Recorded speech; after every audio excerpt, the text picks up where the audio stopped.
على رسوله الكريم أما بعد باب تخفيف الإمام في القيام وإتمام الركوع والسجود. حدثنا أحمد بن يونس قال حدثنا زهير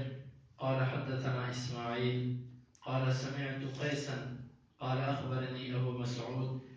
أن رجلا قال والله يا رسول الله إني لأتأخر عن صلاة الغداة من أجل فلان مما يطيل بنا، فما رأيت رسول الله صلى الله عليه وسلم في موعظة أشد غضبا منه يومئذ، ثم قال إن منكم منفرين أيكم ما صلى بالناس فليخفف فإن فيهم الضعيف والكبير والحائض. یہ باب ہے امام کا نماز کو ہلکا پڑھانے کے بارے میں اور رکوع اور سجدے کے مکمل ہونے کے بارے میں۔ امام بخاری فرماتے ہیں ہمیں بیان کیا احمد بن یونس نے، وہ کہتے ہیں ہمیں خبر دی زہیر نے، وہ کہتے ہیں ہمیں خبر دی اسماعیل نے، وہ کہتے ہیں میں نے قیس کو سنا، وہ کہتے تھے کہ مجھے خبر دی ابو مسعود نے کہ بے شک ایک آدمی اس نے کہا اللہ کی قسم ہے اللہ کے رسول میں صبح کی نماز سے پیچھے رہتا ہوں فلاں کی وجہ سے، اس لیے کہ وہ نماز کو لمبا کرتا ہے۔ بس وہ کہتے ہیں کہ میں نے رسول اللہ صلی اللہ علیہ وسلم کو کسی باز میں اتنا سخت غصے میں نہیں دیکھا جتنا اس دن دیکھا۔ پھر آپ نے فرمایا تم میں سے بعض ایسے ہیں جو لوگوں کو متنفر کرنے والے ہیں، بس جو بھی تم میں سے نماز پڑھائے وہ تخفیف کرے، کیونکہ لوگوں میں ضعیف کمزور بھی ہیں، بوڑھے بھی ہیں اور ضرورت مند بھی ہیں۔ امام بخاری رحمۃ اللہ علیہ نے یہ باب اس لیے قائم کیا ہے امام جماعت ہلکی کروائے، اس کا یہ مطلب نہیں کہ وہ رکوع اور سجدے میں بھی جٹ لگائے، بلکہ باب باندھا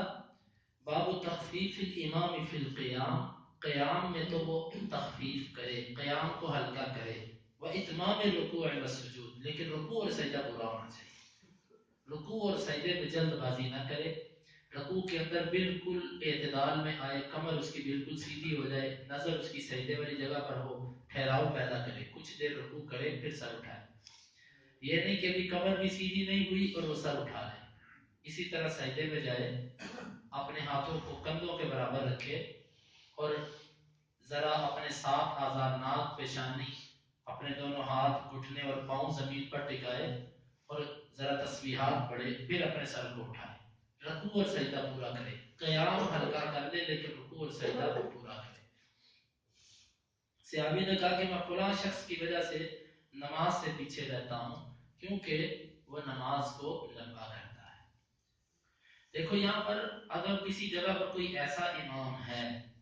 کہ جو بہت لمبی نماز پڑھاتا ہے تو اس کے مقتدیوں میں سے کوئی کمزور یا کوئی ایسا بندہ ہے جو پورا قیام پیچھے نہیں کر سکتا، وہ اپنے گھر سے اگر لیٹ چلتا ہے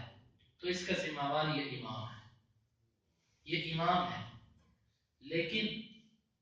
ہم مقتدیوں کے اندر بھی اتنی سستی نہیں ہونی چاہیے کہ ہم ایک دو رکوع کی قرات کو بھی زیادہ سمجھیں، اگر کیونکہ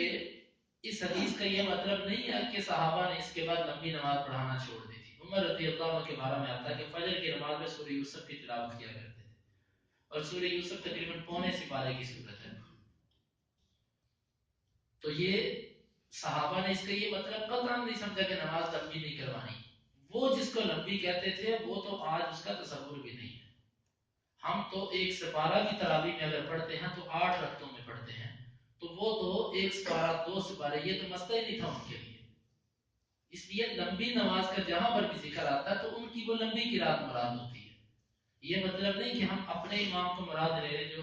1 صفحہ یا 1.5 صفحہ قرآن کی تلاوت کرتا ہے، ہم اس کو کہیں کہ آپ اس سے بھی کچھ کم کرو، کیونکہ حدیث کے اندر آتا ہے نماز کم کرے۔ بہرحال امام کو اپنے مقتدیوں کا خیال رکھنا چاہیے، نماز لمبی نہ ہو، اس میں لوگوں کے کچھ کمزور بھی ہوتے ہیں، کچھ بوڑھے ہوتے ہیں، کچھ ضرورت مند ہوتے ہیں، ان سب کا خیال کر کے چلیں۔ ان منکم منفرین، بے شک تم میں سے کچھ لوگ متنفر کرنے والے ہیں، لوگوں کو اکتاہٹ میں ڈال دینا یہ ان کو دین سے متنفر کرنے والی بات ہے۔ تو اسی لیے اللہ کے رسول نے بڑے سخت انداز سے واضح کیا کہ تم لوگوں کو دین سے دور کر رہے ہیں۔ اگلا باب بھی اسی طرح ہے، باب اذا صلی لنفسه فلیطول ما شاء، امام بخاری نے باب اس لیے باندھا کہ لمبی نماز مقتدیوں کو پڑھانا منع ہے، لیکن اکیلا بندہ اگر چاہتا ہے کہ وہ 2 سپارے پڑھے، 3 پڑھے، 4 پڑھے، تو اس کے لیے کوئی ممانعت نہیں ہے۔ یہ باب ہے کہ جس وقت وہ اکیلا نماز پڑھے تو جتنی چاہے وہ لمبی کر دے،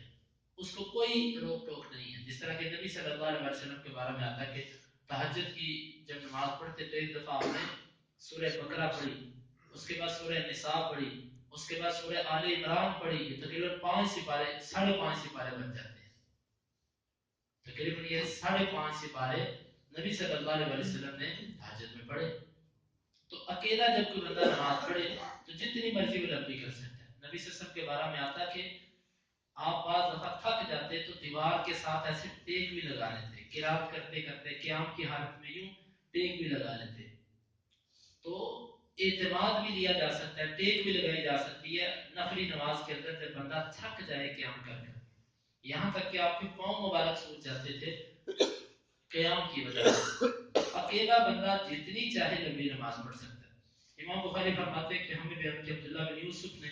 وہ کہتے ہیں ہمیں خبر دی مالک نے ابو الزناد سے اور وہ اعمش سے اور وہ ابو ہریرہ سے ان رسول اللہ صلی اللہ علیہ وسلم قال، بے شک رسول اللہ صلی اللہ علیہ وسلم نے فرمایا اذا صلى احدكم للناس فليخفف، جب تم میں سے کوئی کہ لوگوں کو نماز پڑھائے تو تخفیف کرے۔ فإن فيهم الضعيف والسقيم والكبير، بے شک لوگوں میں کمزور بھی ہیں اور بیمار بھی ہیں اور بوڑھے بھی ہیں۔ وإذا صلى أحدكم لنفسه فليطول ما شاء، اور جب تم میں سے کوئی ایک اپنے نفس کے لیے یعنی علیحدہ نماز پڑھے تو وہ جتنی چاہے اس کو لمبا کر لے۔ اللہ رب العزت سے دعا ہے کہ اللہ تعالیٰ کتاب و سنت کو سمجھنے کی اور اس پر عمل کرنے کی توفیق عطا فرمائے۔ اللهم انفعنا بما علمتنا وعلمنا ما ينفعنا وزدنا علما۔ اللهم اقسم لنا من خشيتك ما تحول به بيننا وبين معصيتك، ومن طاعتك ما تبلغنا به جنتك، ومن اليقين ما تهون به علينا مصائب الدنيا، متعنا اللهم بأسماعنا وأبصارنا وقواتنا أبدا ما أحييتنا، واجعله الوارث منا، واجعل ثأرنا على من ظلمنا، ولا تجعل مصيبتنا في ديننا، ولا تجعل الدنيا أكبر همنا ولا مبلغ علمنا، ولا تسلط علينا من لا يرحمنا، وآخر دعوانا أن الحمد لله رب العالمين.